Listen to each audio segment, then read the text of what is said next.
Hello everyone, welcome to ये school. NATO यानी कि नॉर्थ अटलांटिक ट्रीटी ऑर्गेनाइजेशन दुनिया का सबसे बड़ा मिलिट्री अलायंस है।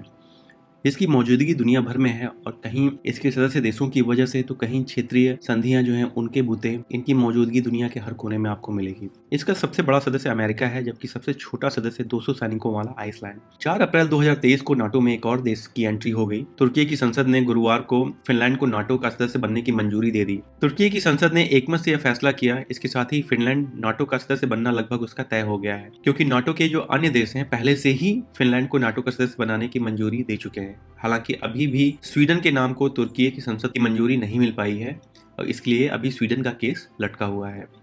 आज की इस वीडियो में हम जानेंगे कि नाटो की स्थापना कब और क्यों हुई, ट्रूमैन सिद्धांत क्या है, नाटो काम कैसे करता है और तुर्की और हंगरी फिनलैंड और स्वीडन की सदस्यता का विरोध क्यों कर रहे थे। लेकिन इससे पहले हम वीडियो की शुरुआत करें, आप सभी से रिक्वेस्ट है कि इस वीडियो को लाइक कर दें और अगर अभी तक आपने चैनल को सब्सक्राइब नहीं किया है तो उसे भी कर दें। इससे हमें हेल्प और मोटिवेशन मिलता है ताकि हम लोग और अच्छा कंटेंट क्रिएट कर सकें। आइए अब शुरू करते हैं। सबसे पहले समझते हैं कि नाटो की स्थापना कब और क्यों हुई। वर्ष 1945 में जब दूसरा विश्व युद्ध समाप्त हुआ तो अमेरिका और सोवियत संघ एक महाशक्ति के रूप में उभर कर आए, जिसके कारण यूरोप में खतरे की संभावना बढ़ गई थी। इस समस्या को देखते हुए फ्रांस, ब्रिटेन, नीदरलैंड, बेल्जियम जैसे कई देशों ने यह संधि की कि अगर किसी देश पर हमला होता है तो दूसरे देश उस देश को सैन्य सहायता प्रदान करेंगे और साथ ही उन्हें आर्थिक और सामाजिक तौर पर भी सहायता देंगे। जब दूसरा विश्व युद्ध खत्म हुआ तो पूरे यूरोप की आर्थिक स्थिति में गिरावट दर्ज की गई, जिसके कारण वहां रह रहे नागरिकों का दैनिक जीवन निम्न स्तर पर आ चुका था। इसी का लाभ प्राप्त करने के लिए सोवियत संघ ने ग्रीस और तुर्की में कम्युनिज्म की स्थापना करके पूरे विश्व के कारोबार पर अपना नियंत्रण करना चाहा और इन देशों पर अपना प्रभाव डालना चाहा। उस समय अगर सोवियत संघ तुर्की पर विजय प्राप्त कर लेता तो उसका नियंत्रण ब्लैक सी पर भी हो जाता और इसके लाभ के रूप में वो आसपास के सभी देशों पर कम्युनिज्म की स्थापना करने में सफल हो सकता था। इसके साथ ही वो ग्रीस को भी अपने नियंत्रण में लेना चाहता था। इस प्रकार से वह भूमध्य सागर के द्वारा किए जाने वाले व्यापार पर भी अपना असर डाल सकता था। सोवियत संघ की यह सोच काफी विस्तारवादी थी, जिसे अमेरिका ने अच्छी तरह से आंक लिया था। इन्हीं कुछ समस्याओं के निवारण के लिए नाटो की स्थापना हुई। अपने आप को शक्तिशाली साबित करने के लिए बाद में अमेरिका सोवियत संघ की घेराबंदी करने लगा, जिससे उसके प्रभाव को समाप्त किया जा सके। इसी कारण से अमेरिका ने संयुक्त राष्ट्र संघ के चार्टर के अनुच्छेद 15 के तहत उत्तर अटलांटिक संधि के प्रस्ताव की पेशकश की, जिस पर दुनिया के 12 अलग अलग देशों ने हस्ताक्षर किए। 1949 में जब नाटो बना तो इसके 12 संस्थापक सदस्य थे: America, Britain, Belgium, Canada, Denmark, France, Iceland, Italy, Luxembourg, Netherlands, Norway और पुर्तगाल। नाटो का मुख्यालय यानी हेडक्वार्टर जो है वो बेल्जियम की राजधानी ब्रसल्स में स्थित है।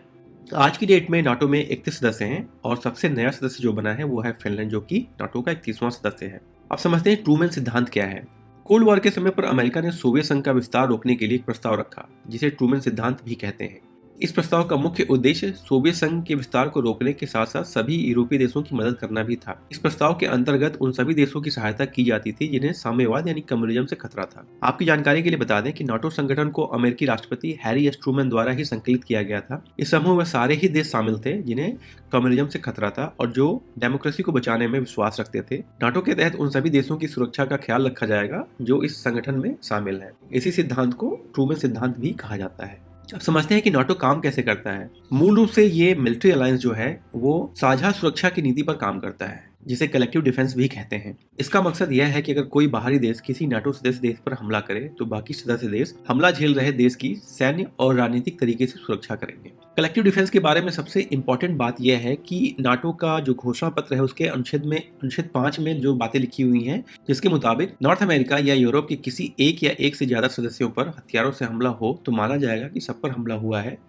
साथ ही अगर ऐसा हथियारबंद हमला होता है तो हर कोई संयुक्त राष्ट्र घोषणा पत्र के अनुच्छेद 15 के अनुसार हमला झेल रहे पक्ष की अकेले या मिलकर और बाकी सदस्यों से मशवरा करके जरूरी होने पर सैन्य तरीकों से उत्तरी अटलांटिक क्षेत्र की सुरक्षा करने और कायम रखने के लिए कार्रवाई कर सकते हैं। अमेरिका ने 2001 में हुए 9/11 हमले के बाद पहली बार अनुच्छेद 5 का इस्तेमाल किया था। नाटो में राजनीतिक और सैन्य गतिविधियों के लिए अलग अलग प्रतिनिधि संगठन बने हैं। राजनीतिक मामलों के लिए उत्तरी अटलांटिक काउंसिल और न्यूक्लियर स्ट्रेटजी ग्रुप बना है। साथ ही सैन्य गतिविधियों के लिए मिलिट्री कमेटी बनी है जिसका अपना कमांड सेंटर होता है। करंटली नाटो मेंबर्स की यह एक्सपेक्टेशन है कि वो अपनी जीडीपी का मिनिमम 2% डिफेंस पर खर्च करेंगे। यह टारगेट 2014 में सेट किया गया था, जो कि वेल्स में नाटो की एक समिट हुई थी। उसी समय रूस ने क्रीमिया को एनेक्स किया था और नाटो देश कहीं न कहीं सशंकित थे कि कभी न कभी रशिया जो है नाटो कंट्रीज के ऊपर भी आक्रामक हो सकता है। नाटो में बहुत सारी ऐसी कंट्रीज हैं जो डिफेंस पर बहुत ही कम खर्च करती हैं, जिसकी वजह से जो बड़े देश हैं जैसे कि यूएस, जो कि नाटो में सबसे ज़्यादा कंट्रीब्यूट करता है, उनके ऊपर प्रेशर बढ़ जाता है। उसकी वजह से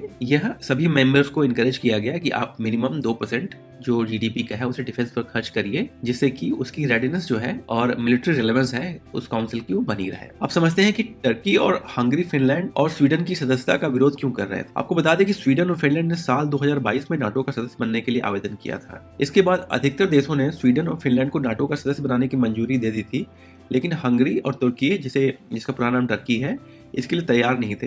तुर्की का आरोप था कि कुर्दिश आतंकी संगठन फिनलैंड और स्वीडन में अपना बेस बनाए हुए हैं और वहां से तुर्की के खिलाफ साजिश रच रहे हैं। हालांकि दोनों देशों ने तुर्की के आरोपों से इनकार किया था। वहीं हंगरी का आरोप है कि स्वीडन और फिनलैंड में जो कानून व्यवस्था है वो बहुत अच्छी नहीं है और दोनों देश इसके बारे में झूठ बोलते हैं। हालांकि बाद में तुर्की और हंगरी ने फिनलैंड के प्रति अपने रुख को नरम कर लिया था और फिनलैंड को नाटो में शामिल करने की मंजूरी दे दी थी। हालांकि दोनों देश अभी भी स्वीडन की सदस्यता का विरोध कर रहे हैं। हंगरी का कहना है कि स्वीडन को सदस्यता पाने के लिए कई बड़े कदम उठाने होंगे। अब यहाँ पे ऐसा नहीं है कि ये कारण इतने सिंपल होते हैं, कहीं न कहीं बैकग्राउंड में कुछ निगोशिएशन होंगे और हम लोगों को ऐसी उम्मीद है कि आने वाले समय में आप देखेंगे कि स्वीडन को भी नाटो की सदस्यता मिल जाएगी। आपको ये वीडियो कैसा लगा? अपने विचार कमेंट सेक्शन में जरूर लिखें और अगर अभी तक आपने वीडियो को लाइक नहीं किया है तो उसे कर दें और चैनल को सब्सक्राइब नहीं किया है तो उसे भी कर दें। हमेशा की तरह thanks for your time, thanks for watching.